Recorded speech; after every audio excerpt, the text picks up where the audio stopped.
నమస్కారం. ఈటీవీ జయహోకు స్వాగతం. కళింగ దేశంలో గిరిపుత్రులు, కొండనే పవిత్రంగా భావిస్తున్న గిరిజనులు తమ జీవితాలకు అండగా నిలిచిన కొండ మీద ఓ సంస్థ కన్నుపడింది. ఖనిజాల కోసం ఆ పర్వతాన్నే కబళించే వ్యూహం పన్నింది. మానవ మాతృలే కావచ్చు, కానీ ఇద్దరు మానవమూర్తుల అండతో కుట్రను తిప్పికొట్టారు. డబ్బులు వదిలించి జబ్బులు మిగిల్చే ఆహారం స్థానంలో ఓ రైతు ఆర్గానిక్ సేద్యంతో కొత్త కోణం ఆవిష్కరించారు. సహజ ఆహార పంటలు పండిస్తున్నారు. నిండైన స్ఫూర్తి అందించే రెండు కథనాలతో మీ ముందుకు వచ్చింది జయహో.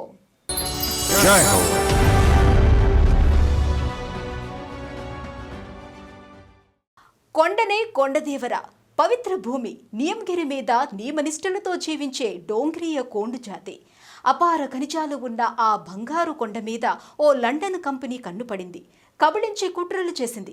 10,000 గిరిపుత్రులు 10,000 సైనికుల్లా పోరాడారు. వారికిద్దరు న్యాయవాదులు దిశానిర్దేశం చేశారు. సుదీర్ఘ పోరు ఫలించి న్యాయం గెలిచింది, బతుకు నిలిచింది.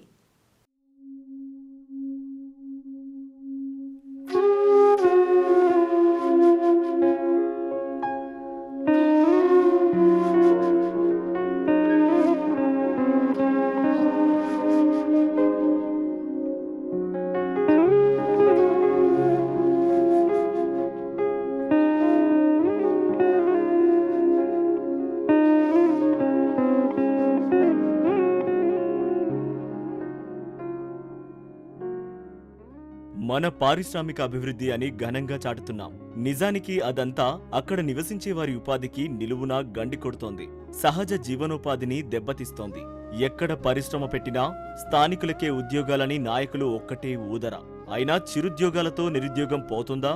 న్యాయం జరుగుతుందా? తమకిచ్చేది వాచ్మెన్లు, గార్డుల ఉద్యోగాలేనా అని స్థానికులు నిరాశకు గురవుతున్నారు.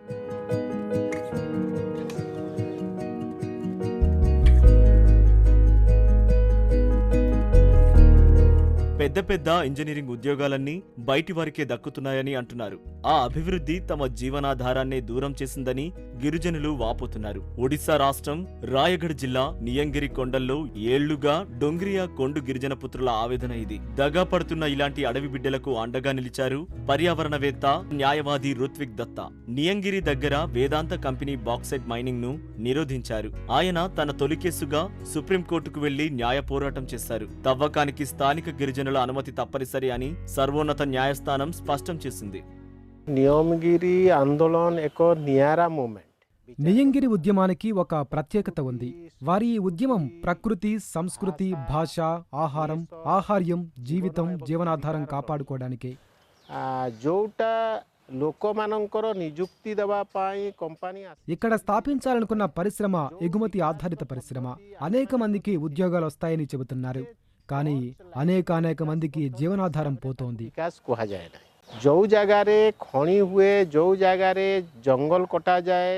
మనం కోరుకునే అభివృద్ధి ఇది కానే కాదు.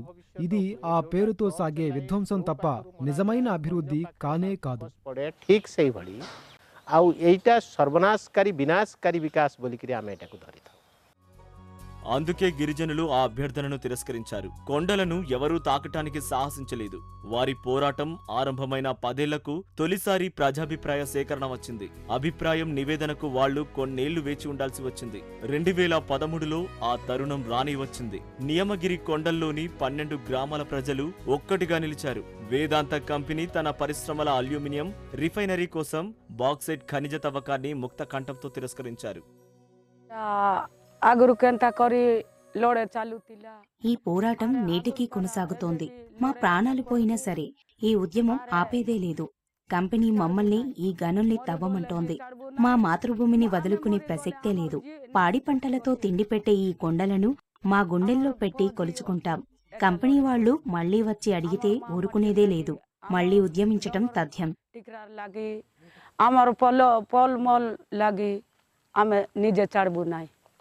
ଚାକିରି ଆମକୁ ଦରକାର ନାହିଁ, କିଛି ଦରକାର ନାହିଁ ବୋଲିକରି ଆମେ ଆଗରେ ମିଶା କହିଥିଲି. అయ్యా మీకో నమస్కారం, మీ కంపెనీ వాళ్ళిచ్చే ఉద్యోగాలు మాకొద్దు అని కరాఖండిగా చెప్పాం.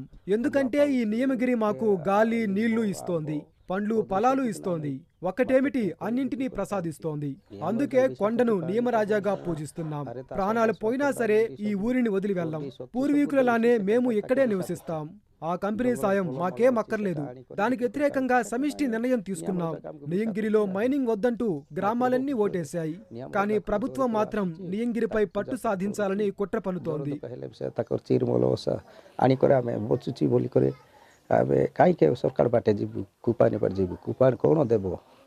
The Vedanta judgment, was an outcome of a long process that started. వేదాంత తీర్పు వెనుక సుదీర్ఘ ప్రక్రియ నడిచింది. మేము ముందుగా స్థానికులతో మాట్లాడడంతో ప్రక్రియ ఆరంభమైంది. తొలుత ఉద్యమకారులు జన సమూహాలతో సంభాషించాం. నిజానికి నియంగిరిని వీరెంతో పవిత్రంగా కొలుస్తారు. ఇదే వీరికి జీవితం, జీవనోపాధి ఒకదానితో ఒకటి ముడిపడి ఉన్నాయి. అయితే నియంగిరి ఇంకా ప్రమాదంలోనే ఉంది. యూకేలోని వేదాంత ఇక్కడ మైనింగ్ చేయాలనుకుంటోంది. అల్యూమినియం కోసం బాక్సైట్ తవ్వుకెళ్లడానికి ఆరాటపడుతోంది. వాళ్లకి అవసరం, వీళ్లకి ఈ నేల ప్రాణం. 10,000 డోంగ్రియా ఖోండు గిరిజనులకు ఇదే ఆధారం, ఇదే జీవితం. Community, a very small number, hardly 10,000 individuals, families and individuals that are there. For them, their entire life depends around it. Vedanta company 50,000 కోట్ల రూపాయల విలువైన ప్రాజెక్టును ఒడిశా ప్రభుత్వ సంయుక్త భాగస్వామ్యంతో ప్రారంభించింది. ఈ పర్వతాన్ని పవిత్రంగా భావిస్తున్న డోంగ్రియా ఖోండ్ తెగ గిరిజనులు ప్రాజెక్టును వ్యతిరేకించారు. కొండ మీద నివసించే గిరిపుత్రులు మరో కొండను ఢీకొంటున్న పోరాటం. మనం ఎక్కడో చదువుకున్న డేవిడ్ గొలియత్ తరహా పోరు. ప్రతికూల పరిస్థితిలో ఉద్యమించిన వైనం. యూకే మైనింగ్ కంపెనీ వేదాంత ఓ వైపు, గిరిజనోద్యమకారులు, న్యాయవాదులు మరోవైపు మోహరించిన సందర్భం. ఈ మైనింగ్ వ్యతిరేక పోరు చివరికి సుప్రీంకోర్టుకు చేరింది. నియంగిరి తవ్వకాలకు అక్కడి గిరిజనుల అనుమతి తప్పనిసరిగా తీసుకోవాలని సుప్రీంకోర్టు ఒడిశా ప్రభుత్వాన్ని ఆదేశించింది. ఎట్టకేలకు గిరిజనులు గెలిచారు. గెలిపించిన న్యాయవాది రిత్విక్ దత్తా, ఆయన సహచరుడు రాహుల్ చౌదరి ఆదివాసీల హక్కుల పరిరక్షణ కోసం ఆయన legal initiative for forest and environment life అనే సంస్థను స్థాపించారు. ఈ ఉద్యమాన్ని నడిపిన రిత్విక్ దత్తా, రాహుల్ చౌదరిలకు గ్లోబల్ అవార్డు లభించింది.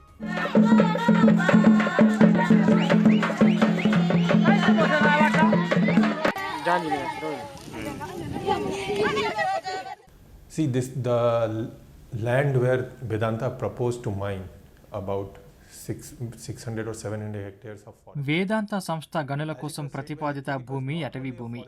600 హెక్టార్లు అటవీ భూమే. రిత్విక్ నాతో ఏమన్నారంటే, దీన్ని కేవలం అటవీ భూమిగానే చూడకూడదు. డోంగ్రియా ఖోండులు దైవంలా పూజించే నియామ్రాజ్ గిరి ఇది. ఈ విషయం అందరికీ తెలుసు. ఈ బాక్సైట్ భూమిలో సహజ వనరులతో సుసంపన్నమైంది. సెలయేళ్ల నుంచి పుష్కలంగా నీరు లభిస్తుంది. మరీ ముఖ్యంగా వాళ్ళ నమ్మకాలతో అనుసంధానమైన నేల. And which is released and which locals are dependent. But is also with respect to the faith or the belief which they have. And when we visited there, one of the ఈ క్రమంలో ఓ విషయాన్ని ప్రస్తావించాలి. డోంగ్రియా గిరిజనులు చెప్పులు, బూట్లు ఏవీ ధరించినా అదంతా ఇంట్లోనే. పాదరక్షలతో బయటికి రారు. తమకిది దైవ సమానమని చెబుతారు. అందుకే చెప్పులతో కొండ మీద కాలు పెట్టబోమని చెబుతారు.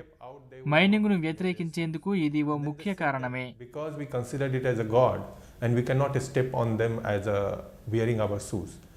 So that faith, and this was one of the consideration where the project was challenged. 2005 నాటికి దత్తా లా కళాశాలలో ఆయన పూర్వ సహచరుడు రాహుల్ చౌదరి జట్టుగా ఏర్పడ్డారు. ఇద్దరూ పర్యావరణ చట్టం, హక్కులు, నిరాశ్రయులను చేసే అంశంపై కేసులు స్వీకరించారు. ఈ చొరవ లైఫ్ వేదిక స్థాపనకు దారితీస్తుంది. 2008లో లైఫ్ ను ఒక ట్రస్ట్ గా నమోదు చేశారు. దత్తా మేనేజింగ్ ట్రస్టీ, ప్రధానంగా బిజినెస్ లిటిగేషన్ దృష్టి పెడతారు. ఇక చౌదరి కేసుకు సంబంధించి క్షేత్రస్థాయిలో పరిశోధన బాధ్యతలు చూస్తారు. అభివృద్ధి పేరిట వచ్చే ప్రాజెక్టులు, స్థానికుల జీవనోపాధిని దెబ్బతీసే కుట్రలపై పోరాడే సంస్థగా లైఫ్ మంచి పేరు గడించింది. ఇక సాధారణంగా మరోవైపు ప్రభుత్వాలు, పెద్ద కార్పొరేషన్లు ఉంటాయి. ఎఫ్డీఆర్ కింద వచ్చిన POSCO project, Jindal steel and power, French పారిశ్రామిక కంపెనీ లాఫర్జ్లపై లైఫ్ పోరాడి గెలిచింది. కేసులలో పారితోషికం చెల్లించగల తాహతు ఉన్నవారి నుంచి లైఫ్ పారితోషికం తీసుకుంటుంది. ప్రపంచవ్యాప్తంగా రీసెర్చ్ కోసం వచ్చే గ్రాంట్లను స్వీకరిస్తుంది. రైట్ లైవ్లీహుడ్ పురస్కారం కింద లైఫ్ కు 85 లక్షల విలువైన నగదు బహుమతి వచ్చింది. The Right Livelihood Award is a recognition of the work that right livelihood award 1.5 దశాబ్దాల లైఫ్ సంస్థ కృషికి గుర్తింపు. ఆదివాసీల పక్షాన మేము న్యాయస్థానాల ముందు, వివిధ ఫోరాల ముందు సాగిస్తున్న పోరాటానికి గుర్తింపు. ఈ పురస్కారం కేవలం లైఫ్ సంస్థకే కాదు, దేశంలో బడుగు జీవుల హక్కులు కాపాడే ప్రతి ఉద్యమానిది, ప్రతి ఒక్కరిది. అడవులు, వన్యప్రాణులు, సరస్సులు, జీవన సంస్కృతిని, జీవనోపాధిని కాపాడే ప్రతి ఒక్కరిది. Entity on which the life, the culture and livelihood of people depend. This award actually ఈ అవార్డు వాస్తవానికి ఈ భూమి మీద పోరాటం సాగిస్తూ పర్యావరణ పరిరక్షణకు పాటుపడుతున్న అందరిది. ground and protecting the environment. Life సంస్థ పరిధి మరింత పెరిగింది. ఉపాధి, సామర్థ్యం పెంపుదలకు శిక్షణ ఇస్తోంది, కార్యశాలలు నిర్వహిస్తోంది, స్థానికంగా జీవ వైవిధ్య నిర్వహణ కమిటీలతో కలిసి పనిచేస్తోంది. రైట్ లైవ్లీహుడ్ అవార్డు జ్ఞాపికలో రాసినట్లు, లైఫ్ సంస్థ ఎంపికకు కారణం సాధికారతకు న్యాయం కోసం సాగిస్తున్న వినూత్న కృషికి గుర్తింపే. వనరుల పరిరక్షణ పోరులో స్థానికులకు అండగా ఉన్నందుకే మన దేశంలో పర్యావరణ ప్రజాస్వామ్య పరిరక్షణకు నిండైన గుర్తింపు.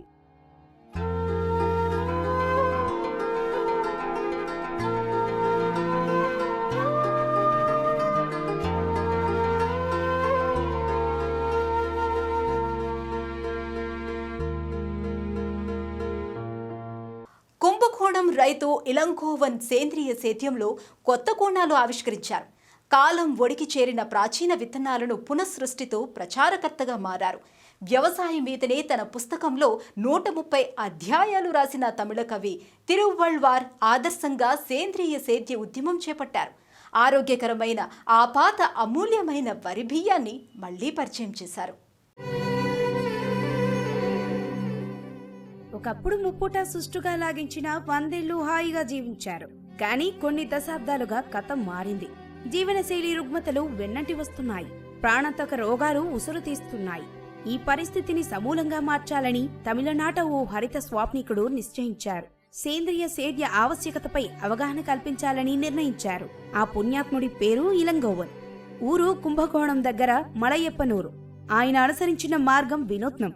తరాలుగా తమిళుల గుండెల్లో గుడి కట్టుకుని జీవిస్తున్న మహాకవి తిరువళ్లువరుగా ప్రసిద్ధుడైన వళ్ళువరును ఇందుకు ఎంచుకున్నారు.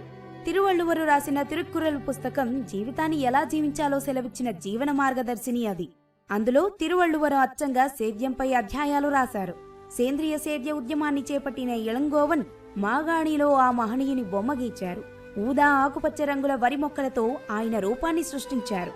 సంప్రదాయ సాంకేతికతతో అద్భుతాన్ని ఆవిష్కరించారు.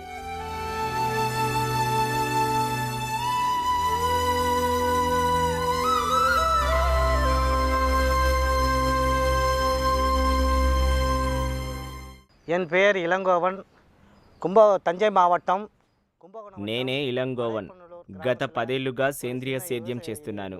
తంజావూరు జిల్లా కుంభకోణం దగ్గర మలయప్పనల్లూరు దగ్గర సాగు చేపట్టాను. ఇక్కడి ప్రజలకు వ్యవసాయోత్పత్తులను నేనే సరఫరా చేస్తుంటాను. ఈ ప్రాంత ప్రజలు రకరకాల వ్యాధులతో బాధపడుతున్నారు. షుగర్, బీపీ అసాధారణ స్థితిలో ఉన్నాయి. ఆఖరికి సంతానోత్పత్తిని ప్రభావితం చేస్తోంది. పూర్వకాలంలో ఇలా ఉండేది కాదు. ఎందుకంటారు? ఆనాడు వారికి ప్రకృతితో అనుసంధానత ఉండేది. సహజాహారంతో నిండు నూరేళ్లు ఆరోగ్యంగా జీవించారు. మరి ఈనాడు అలాంటి ఆరోగ్యవంతులు ఎంత వెతికినా దొరకరు. ఇవాళ ఏదో ఒక జబ్బుతో ఆస్పత్రికి వెళ్తున్నారు. ఈ బాధలు తప్పించటానికి నేను సేంద్రియ సేద్యం చేపట్టాను. 10 ఏళ్ల నుంచి ఇలాగే సాగు చేస్తున్నాను. ఈ ఆహారోత్పత్తులను నేను ముందుగా మా బంధుమిత్రులకు ఇచ్చాను. ఇవి ఎంతో బాగున్నాయని చెప్పారు.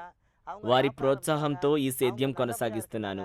அதனால நான் திருப்பி ரெகுலரா இந்த இயற்கை விவசாயத்தை కంటిన్యూసా பண்ணிக்கிட்டு இருக்கேன். కుంభకోణం ఆర్ట్స్ కాలేజీ మిత్రుడు విల్వనాథన్ సాయంతో ఇలంగోవర్ తన చేలో అరెకరం విస్తీర్ణంలో తిరువళ్లువరు చిత్రాన్ని గీశారు. ఆ తరువాత ఆ రేఖల వెంబడి 2 నెలల క్రితం వరినారు పోశారు.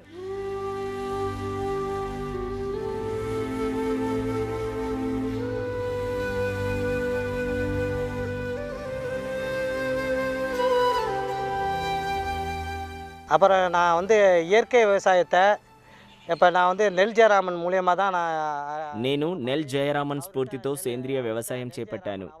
నెల్ జయరామన్ అవార్డు కూడా స్వీకరించాను. వారి సలహాతో మొదటగా నల్లరేగడి నేలలో వరి సాగు ప్రారంభించాను. ఆ పద్ధతిలోనే దశాబ్ద కాలంగా వ్యవసాయం చేస్తున్నాను. பண்ணணும்னு எனக்கு ஒரு மனதில் எண்ணம் வந்தது. அது இப்போ நான் பார்த்தேன்னு நினச்சிங்கன்னா இந்த இயற்கை விவசாயத்தை உலகம் సేంద్రియ సాగుకు ఎలా ప్రాచుర్యం కల్పించాలి అని ఏడాదంతా ఆలోచన చేశాను. ప్రపంచ వ్యవసాయ దినోత్సవ వేళ అనేక మంది రైతులు ప్రయత్నించారు. ఆ రోజే నాకు ఈ వినూత్న ఆలోచన వచ్చింది. తమిళ సంప్రదాయాన్ని సేంద్రియ సేద్యాన్ని ఎందుకు కలపకూడదు అని భావించాను. ఈ క్రమంలో తమిళ కవి తిరువళ్ళువరును ఎంచుకున్నాను. నా స్నేహితుడు విల్వనాథన్ ఆర్ట్స్ కాలేజీ విద్యార్థికి నా ఆలోచన చెప్పాను. మట్టిలో ఇలా చేయటం చాలా కష్టమని తను అన్నాడు. ఆయనతో కలిసి ఏడాదంతా యత్నించా. ఇది చాలా కష్టమని తేల్చాడు. పోయి ఎప్పుడీங்கன்னு சொன்னா చేతుల பண்ண முடியாதுன்னு కடைసిలో சொல்லிட்டாரு. సహజ సిద్ధమైన పూర్వపు వరి రకాలను ఎంచుకున్నారు. వీటిని ఎంపిక చేయటానికి కారణాన్ని ఇలంగోవన్ వివరిస్తున్నారు.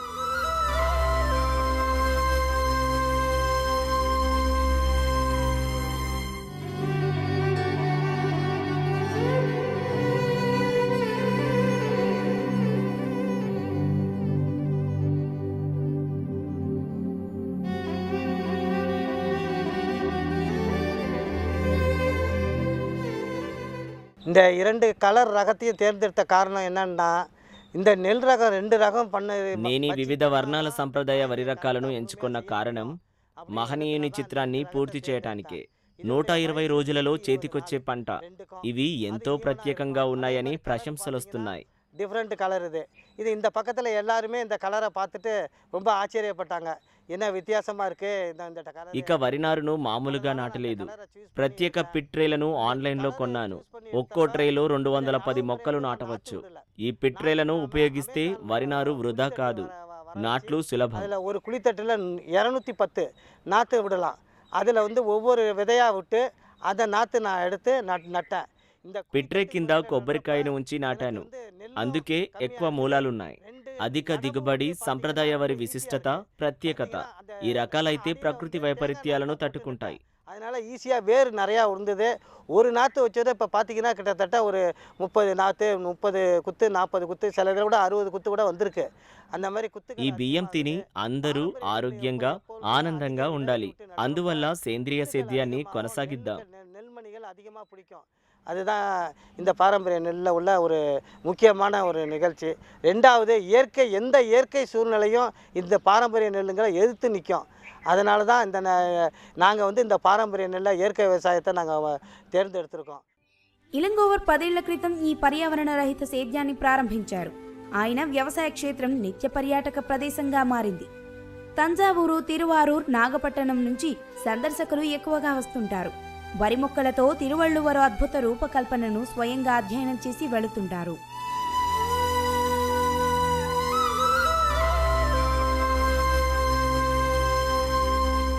ఇలంగోవర్ తమిళనాట 150 సంప్రదాయ వరి విత్తనాలను సంరక్షించిన దివంగత నెల్ జయరామన్ను పూర్తిదాతగా భావించారు. కాలగర్భంలో కలిసిన పోషకాహార వడ్లగింజల్ని పునఃసృష్టించారు. గ్రామానికో రైతు సేంద్రియ సేద్యం చేపట్టినా తన కృషి ఫలించినట్లేనని ఇలంగోవర్ తరచూ చెబుతుంటారు.